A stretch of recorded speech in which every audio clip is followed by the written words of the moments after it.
ముందుగా భక్తులకు విజ్ఞప్తి, ధర్మక్షేత్రంలో బాబా ఈరోజు ఒక్కసారి బాబాను చూడండి.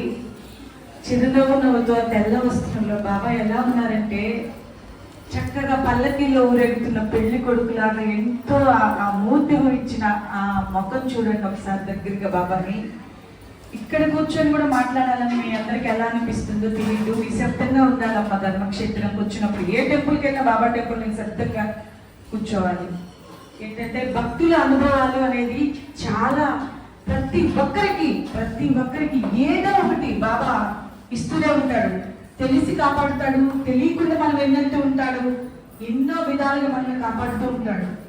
ఒక్కసారి ఆయనకి మనస్ఫూర్తిగా నమస్కారం చేస్తే మీ వెనుక నేను ఉన్నాను, నా వైపు ఒక్క అడుగు వేయండి, మీ వైపు 10 అడుగులు నేను వేస్తాను అని బాబా చెప్పాడు. మీ భారం నా పైన వేయండి, నేను మోస్తాను అని చెప్పాడు. అలా చెప్పిన భగవంతుడు ఎవరైనా ఉన్నారంటే మన గురువు సాయినాథుడు, సమర్థ సద్గురుడు సాయినాథుడు మాత్రమే. కాబట్టి ఎప్పుడు ఎవరికో ఎన్నో విధాలుగా ఎంతో మంది ఎన్నో దేవుళ్ళకి మొక్కలు ఉంటారు, వాళ్ళు గతించి ఎట్లా జరుగుంటాయి. కానీ మనకంటే ముందు మన బాబా ఒక్క లీల చేశాడు అంటే, ఒక్క మనిషికి ఒక జీవితాన్ని ఇచ్చాడు అంటే అది నేనే చేశానని ఒక బ్రాండ్ ఇచ్చి దాని గురించి ఆయన నిరూపించి మరీ చెప్తాడు అది నేనే చేశాను అనేది. దానికి ఒక చిన్న నిదర్శన, 3 years క్రితం మా అబ్బాయికి ఒక కంపెనీలో, టెక్ మహేంద్ర కంపెనీలో జాబ్ సెలెక్ట్ అయ్యాడు. గురువారం రోజు వాడు లాగిన్ అవ్వాలి ఆఫీస్లో. వాళ్ళు లాగిన్ నెంబర్ చెప్తారు సిస్టంలో. ఆ లాగిన్ నెంబర్ మా అబ్బాయి మర్చిపోయాడు. ఈవినింగ్ 6:30కి లాగిన్ అవ్వాలి. ఆ రోజు అవ్వడానికి వాడు 6 నుంచి పోరాడుతున్నాడు. లాగిన్ నెంబర్ గుర్తుకు రావడం లేదు. వాడికి ఎన్నిసార్లు ట్రై చేస్తున్నాడు, ఏవేవో కొడుతున్నాడు. కానీ మా చిన్న అబ్బాయి వచ్చి, ఒరే నేను ఒక నెంబర్ చెప్తాను, దాన్ని కొట్టుకోరా, లాగిన్ అవుతావు ఆఫీస్లో అని అడిగాడు. రే నువ్వు పోరా అన్నాడు. వీడి చిన్న పిల్లోడని వాడికి లెక్కలేక. రే నేను చెప్తున్నాను, ఇది బాబా చెప్పినట్టు, నేను ఒకసారి చెప్పేది నువ్వు చేస్తే నీకు ఆఫీస్కి లాగిన్ అవుతావా అని చెప్పాడు. సరే చెప్పురా అన్నాడు. నేను అన్నాను, వాడు చెప్పేది ఒకసారి వినొచ్చు కదరా అని. సరే చెప్పమన్నాడు. సాయి బాబా అని క్యాపిటల్ లెటర్స్ కొట్టి 1 2 3 4 అని కొట్రా, నువ్వు ఆఫీస్కి లాగిన్ అవుతావు అని చెప్పినాడు. ఏ కంపెనీ అయినా బాబా పేరు నెంబర్స్ అవి లాగిన్ నెంబర్కి కోడ్ ఇవ్వరు. కానీ మా అబ్బాయి చెప్పాడని ఏదో చేస్తే బాగుంటుందని చేశాడు. లాగిన్ అయ్యాడు, ఓపెన్ అయింది. అది ఎవరు ఇచ్చారు అంటే బాబా ఇచ్చాడు నాకు స్టాంపు. లాగిన్ నెంబర్ మర్చిపోతే బాబా నెంబర్ కొడితే ఎట్లా ఓపెన్ అవుతుంది అంటే అది నేనే ఇస్తున్నాను నీకు జీవితాన్ని అని చెప్పి బాబా చెప్పిన లీల అది. బాబా ప్రతి మనిషికి ఏదో ఒక రూపాయలు తోడ్పడతారంటారా లేదా? ప్రతి ఒక్కరు అనుభవాలు ఉంటాయి, ప్రతి ఒక్కరికి బాబా అనుభవాలు ఇస్తాడు. కాబట్టి బాబా ప్రతి దగ్గర ప్రతి చోట ఇక్కడ నిలబడితే ఎక్కడ కోరుకుంటే అక్కడ మనం చిన్న కష్టం వచ్చిందని బాబా దగ్గర ఏడ్చుకున్నాడు కూడా. బాబా ఏది ఒక్కసారి నమస్కారం చేస్తే మనం వదిలిపెట్టాడు, మనం ఎన్నంత గొడుగులాగా ఉంటాడు.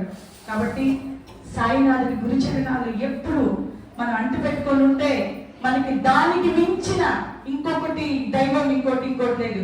మన సాయినాథుడు గొప్ప గురువుకే గురువు సద్గురువు సాయినాథుడు. శ్రీ సచ్చిదానంద సద్గురు సాయినాథ్ మహారాజ్ की जय, సాయి ధర్మక్షేత్ర మహారాజ్ की जय.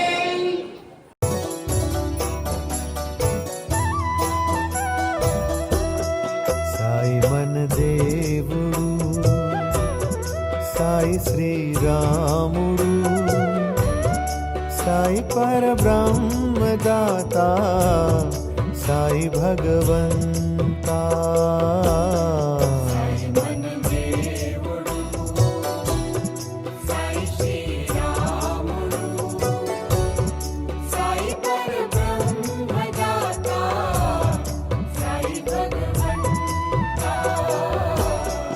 సాయి మన దేవుడు, సాయి శ్రీరాముడు, సాయి పరబ్రహ్మదాత, సాయి భగవంతా.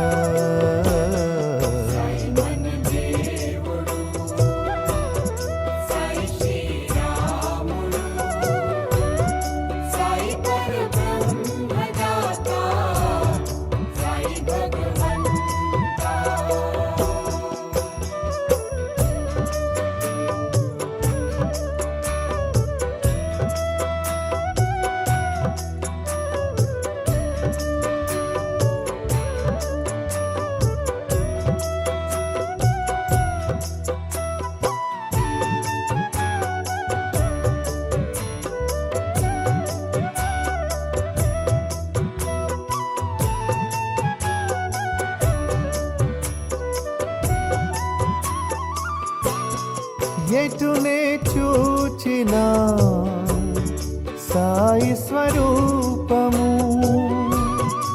ఎటునే చూచినా సాయి స్వరూపము, సాయి లేని స్థలం లేదు గనుమా, సాయి లేని స్థలం లేదు గనుమా.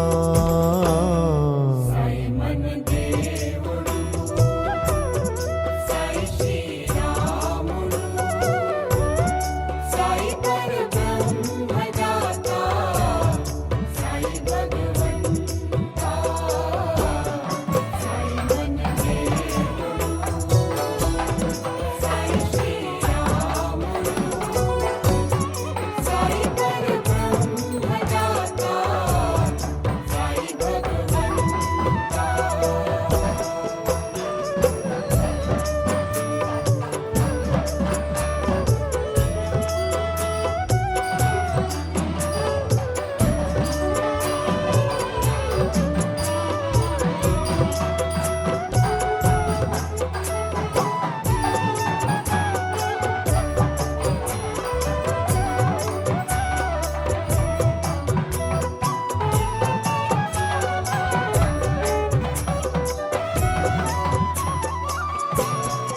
साई दुख भंजना अलख निरंजन निरंजना साई दुख भंजना अलख निरंजना साई साई नाम अधिकानंदम साई साई नाम अधिकानंद